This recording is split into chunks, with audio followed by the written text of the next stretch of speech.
When broad-gauge engines like this were first built in 1847, they were the largest, strongest and fastest in the world. The Iron Duke class pulled the express trains on the Great Western Railway for the next 40 years at an average speed of over 50 miles an hour and a maximum of about 80, getting from London to Bristol on a good day in 2.5 hours. No other railway in the world could boast a mainline schedule like it.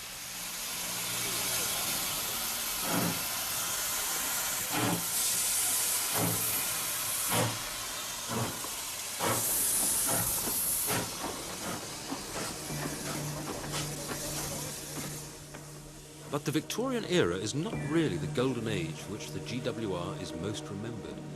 After their glittering dawn, there were terrible financial difficulties mid-century.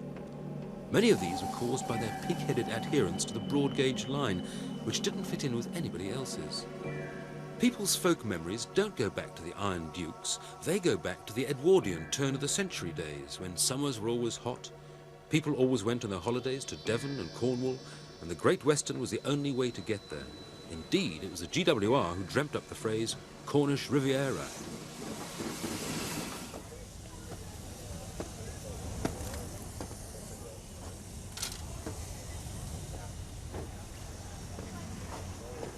The magic of that steam highway to the west is such that people are still celebrating the GWR 40 years after it ceased trading. And today, at Bristol Temple Mead Station, they're preparing a special excursion drawn by two veteran locos, Hagley Hall and Drusluin Castle.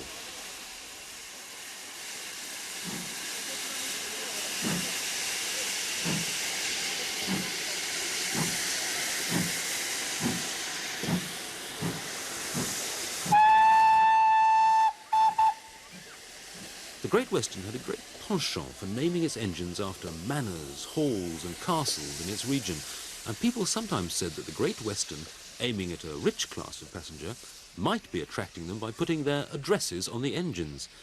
But the whole point of opening up the West was to get everyone down there on their holidays, and the GWR pretty soon started looking for a mass market. But there was no question of a mass market to begin with. The line to London was the brainchild of the wealthy businessmen of Bristol, and it was for wealthy ladies and gentlemen that Bristol Temple Mead Station was built, for passengers who arrived by horse and carriage. And for those who wanted to take them with them, there were wagons you could load your carriage onto. The horse you had to leave behind. With all that Bristol money, it wasn't surprising that the Temple Mead Station was open, looking like a palace, while Paddington was still a series of wooden huts. Brunel's old station is still there, now being restored to former glory by the Brunel Engineering Trust, whose Caroline Parsons let me have a look round. When Brunel built this in 1840? 1840 it was finished, yes. I bet it was the biggest terminus in Britain. That's right, yes. Well, I would imagine so. It was certainly the grandest one on the Great Western Railway, and I would have thought that the Great Western Railway, as Brunel called it himself, the finest work in England. It must have been the best in England. When the station first opened, in fact, the line was only open as far as Bath, and I think they were only running about 4 trains in each direction a day. So it wasn't exactly a great panic to get the timetable together. Well, what's so amazing about it, considering that, is it's such a grand building, and because he must have been looking to the future, he must have sort of been... They did think big in those days. Yes, I think Brunel particularly thought big. Almost anything he did, it tended to be on the grand scale, yes. But this big, grand open roof here, how was this built? A contemporary in the 1840s described this as a series of cranes, in fact. That's how Brunel managed to get a 72-foot span here. Very impressive. It was the widest roof in England in its day, yeah. The long roof rafters are like the long arm of a crane, and the short arm of the crane goes back from the line of the pillars to the outside walls and is strapped down into the masonry of the outside walls, which provides the counterweight. And so the whole roof is balancing on the cast iron pillars. So it's not through the pressure of meeting in the middle that it's being held up. That is very clever. Well done, Brunel. He wanted it to look like a Tudor Great Hall. Which it still does, actually. Grand.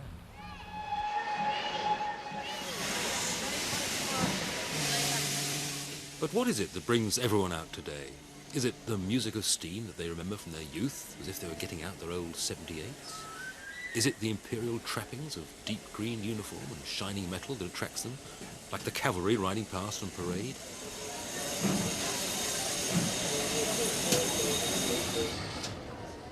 Or is it even, as I think it is in my case, the feeling that these old engines were great actors in a lost tradition, filling the stage with gestures and noise and sound effects, making modern diesels look as if they're performing in their sleep?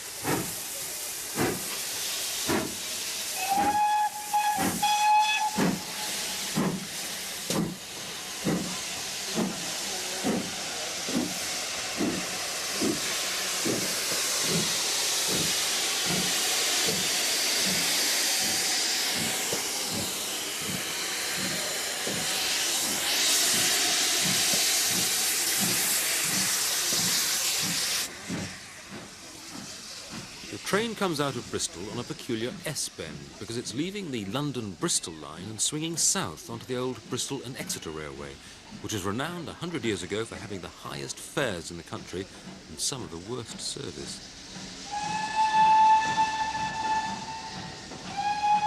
When it was finally taken over by the GWR in 1876, to the hearty relief of everyone, a poet wrote, "Here lies from malediction free the niggardly grasping B&E.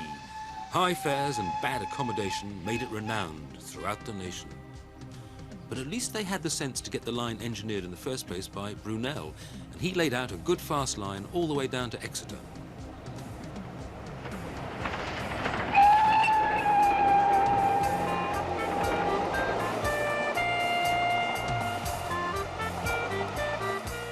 With a couple of steam engines and fine fettle, you can recapture the feeling of the days early this century when a fast express to the west was, for most people, the ultimate in holiday travel.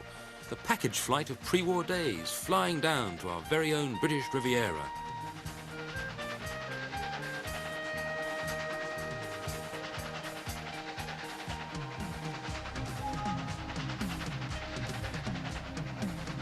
The steepest part of the line before Exeter is the Wellington Bank, so this is where most of the enthusiasts gather with their video cameras.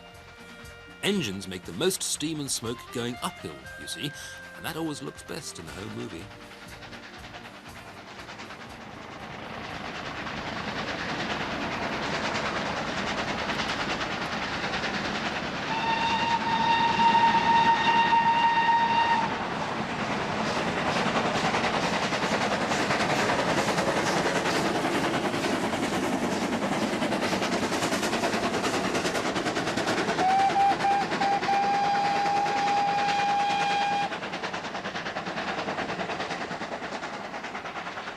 Railway people are still amazingly loyal to the line they grew up with, so when we enlisted railway historian Peter Simmons, we first had to find out secretly where he started life.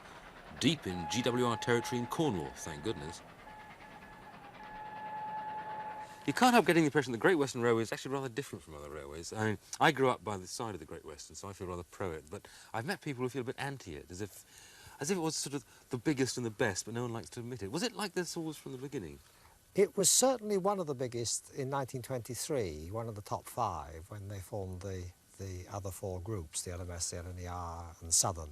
And it got nicknamed, I mean, sometimes it was called the Great Way Round, GWR, sometimes it was referred to as God's Wonderful Railway, and other times it was gone with regret after nationalisation, of course.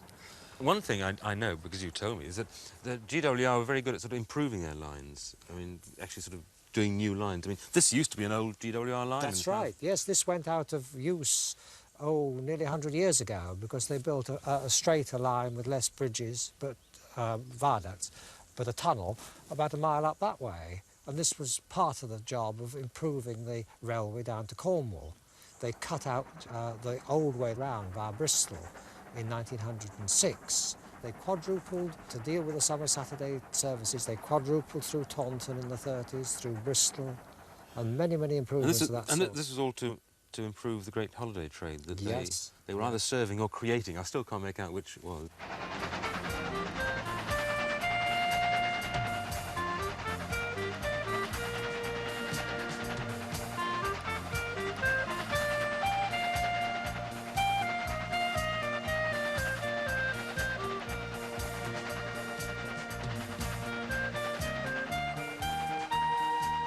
Steam trains now look part of the traditional British landscape, but many people once found them noisy, dirty, nasty and modern, in fact. Brunel tried to combat this by introducing, beyond Exeter, an atmospheric railway which had no locomotives, no noise, no dirt. The trains were driven by vacuum created in nearby pumping stations, red-roofed cathedrals like this one on the River Exe that still casts its shadow over the line. People who travelled on it said it was wonderfully smooth and silent, at over 60 miles an hour. Without modern technology and materials, however, even Brunel couldn't keep it working properly, and they abandoned the dream railway before it fell to bits, with £500,000 of investment lost in the sand. Beyond Exeter, the line down to Plymouth was the old South Devon Railway, though again laid out by Brunel.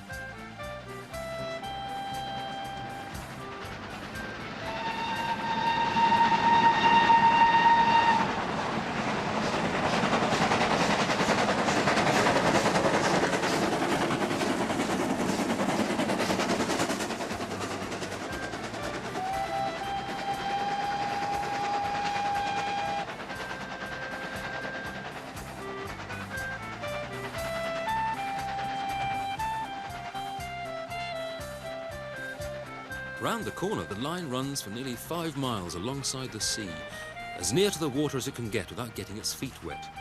Indeed, in Victorian times, when carriages were less waterproof than they are now, waves often came over the seawall and into the coaches, and it was quite common for passengers to have to stand on the seats just to keep dry.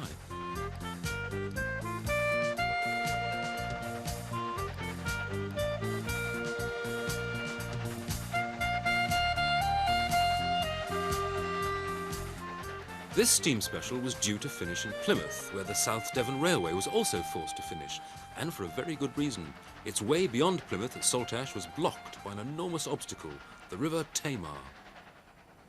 I met up with Peter Semmons again down at the water's edge, waiting for another steam special, and as we waited, I asked him about the problems of trying to join Cornwall to Paddington Station. Peter, we've come right to the edge of Devon, as indeed the railways had done by 1840, and then they found this great watery mass barring their path to Cornwall.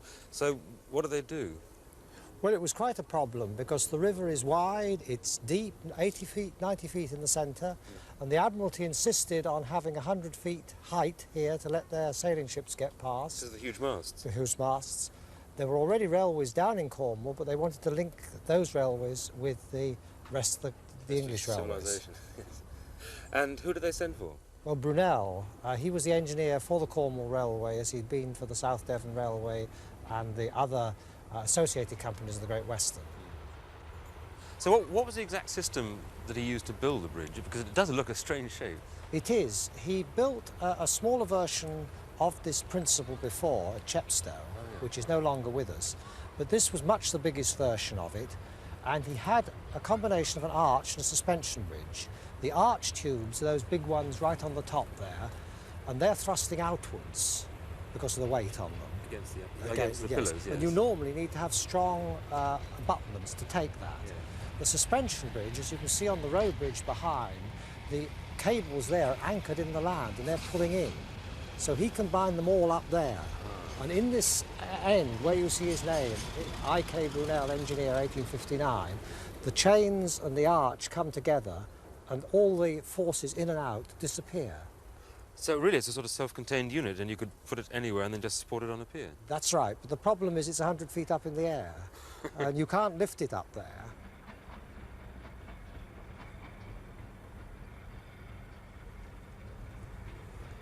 Well, they were built out here, just where we're standing, on the bank here, floated out, and they had 500 sailors from the naval dockyard, and they warped this thing out. They floated it, first of all, took it out across the river. It was the Cornish one that was put up first, the Cornish span. It was floated out there and landed. It took actually about, from floating here to getting it landed on the piers, was about 2 hours. 40,000 people on these hills around were watching it. And some of them, somebody, entrepreneur, charged some of them 5p, a shilling in old money, for the grandstand views, just to watch.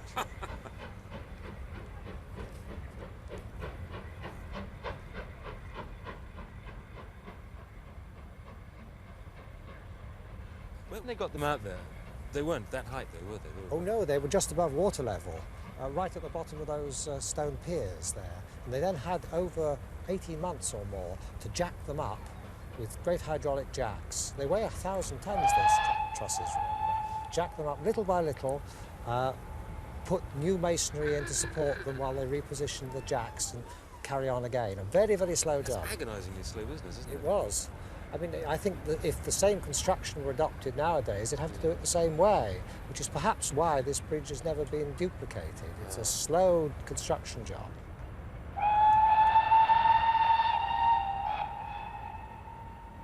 The whole of the way down to Cornwall was eventually, in this century, turned into double track, but not this bridge. In this bridge, the single line tablets, they used to pick up a staff at this end and give it up at the other, and it was sort of like getting a passport to go into Cornwall. And they must have wanted to open up Cornwall sooner or later. Yes, it was a very important link in the Cornwall story, economic story, particularly after the through trains to London. The new 7-hour service started in 1904, which eventually became the Cornish Riviera. That boosted traffic in 1 year at Penzance by 67%. Really? And was that mostly holiday traffic, or was it...? It must have been, yes. This was the time the Great Western was pushing the Cornish Riviera, see your own country first, and that sort of thing. They could see a tremendous potential there. The initial impact on Cornwall was actually to help its fishing and farming. For the first time ever, they could get Cornish fish to Billingsgate within 24 hours. But getting holidaymakers down to Cornwall proved more important. The GWR developed a knack for advertising and merchandising. In 1904, they even produced their very own cinema commercial.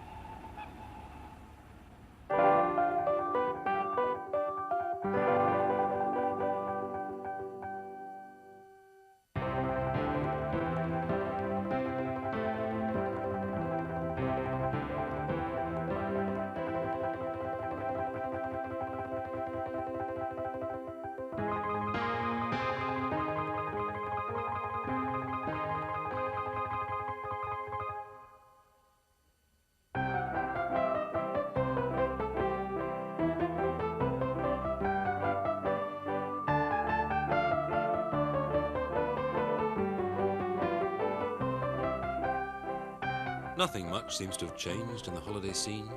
Visitors mucking around on the beach, the local fishermen staring at the visiting grockles, and the seagulls waiting for the fishermen to come out and do some work. Someone might even go for a swim if the right machinery can be found.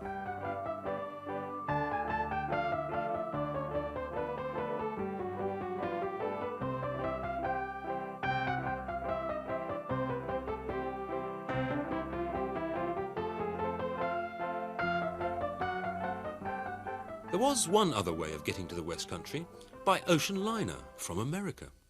The railways cottoned on to the fact that if they landed passengers at Plymouth, they could get them up to London far quicker than if they chugged up through the Channel. Even quicker, of course, if you were going to the Midlands or the North. Land at Plymouth and save a day, they said, and people did, even though they had to get a special tender from ship to shore.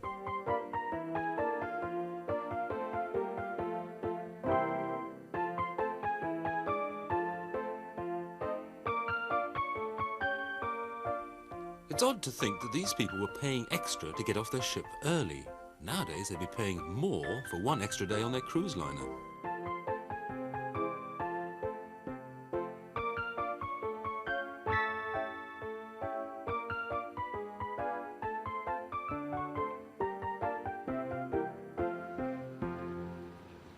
The big boats have all gone now, but it is still possible to go to the West Country and get a mini luxury cruise, if you're prepared to save up the necessary 90p and face 200 yards of the mighty River Dart. I'm going across the water from Dartmouth to Kingswear, and the difference is that Kingswear was in touch with London. This was the end of the line from London. People were poor down here because this was not the poor man's Italy, in fact it was the rich man's Italy. It was the Italian part of England. And to this very day, you can still go from here right up to, well, actually only to Paynton, but the same feeling is still here, going over the water to get the train to go somewhere. Of course, the Great Western were not trying to satisfy some long-felt want on the part of Londoners to get to Kingswear. They were trying to create that want and then fulfil it. Torbay was really made by the Great Western, like many other places in the West and elsewhere. And like any good manufacturer, the Great Western pushed their product for all they were worth.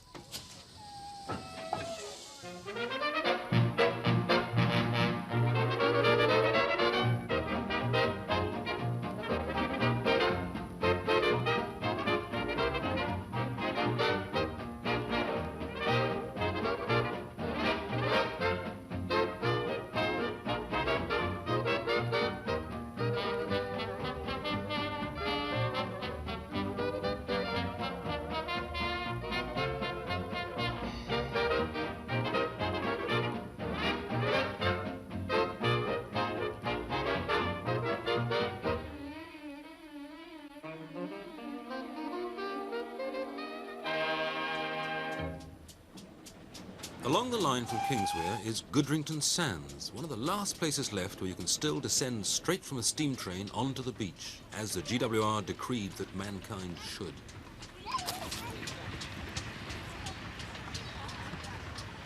In 1929, the Great Western published a book by S.P.B. Mays called Glorious Devon, in which right from page 1 the author was at pains to point out that rain in Italy is quite common, and sunshine in Devon very common indeed. Sometimes there is more likelihood of sun in Torquay than there is in Genoa, he said. What the author doesn't mention is the peculiar capacity of the British just to ignore the weather. They will enjoy themselves on the beach in temperatures which, at home, would put them in the pub or in front of the telly. Who else would hire windshields and then call them sun traps? Who else would bring with them enough furniture, floor coverings and mod cons to turn their small part of the beach into a well-equipped bit of living room? Oh, who'd want to be in Genoa when you could be at Goodrington Sands? Perhaps it's not just that the British ignore the weather, they can actually persuade themselves that it's twice as warm as it really is, and eat ice cream when they really need a St. Bernard dog to bring them brandy.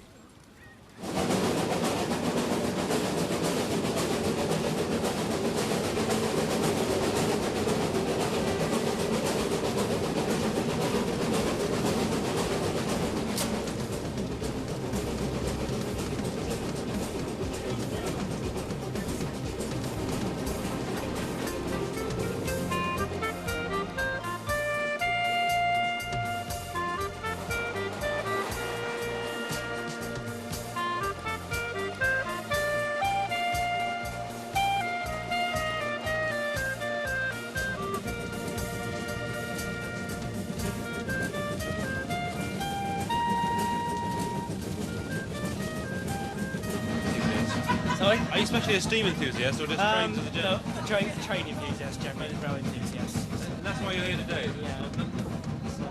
None of you were scouting, really? No. He refused to come to scout camp with me unless I took him on the train.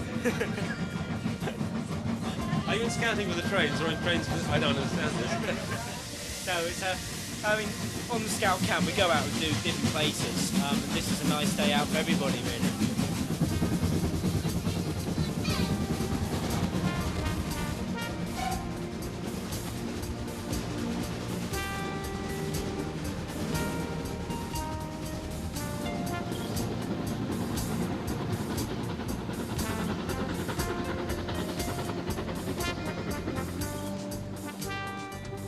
This preserved steam railway from Kington to Kingswear is one of the last relics of the steam holiday kingdom of the Great Western Railway.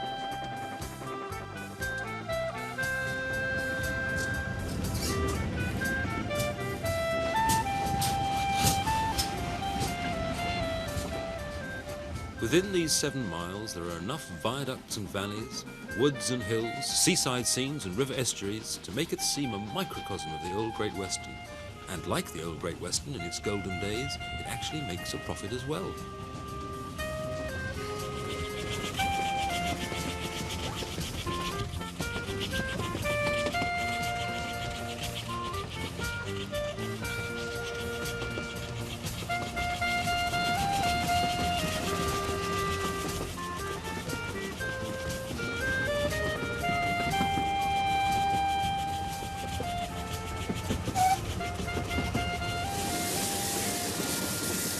stiff a climb is this then? It's not too bad. It's about 1 in 60 average both ways. Starts from just crossing just here and then goes up to Kington, which is the summit. Do you get much trouble with wheels slipping from the Sometimes, in conditions like today with a heavier train, yes. It's just light drizzle which makes the track sticky. And what do you have to do then? Well, You use the sand? you have got sands, but they're not all that effective really. Just be more careful and drive according to the conditions.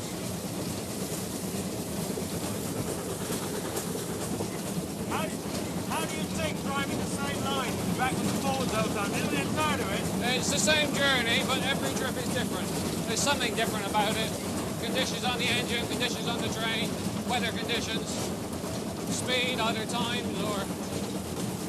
There's always something different. Although it's the same job, it's continuously different. It seems pretty busy now. It's full of freight. Well, yes, there's a lot more passengers than ever used in VR days, certainly. Steam is the attraction, and we provide a better service than VR did in those days anyway. And Torbay being a leisure area, it's all just in the right place.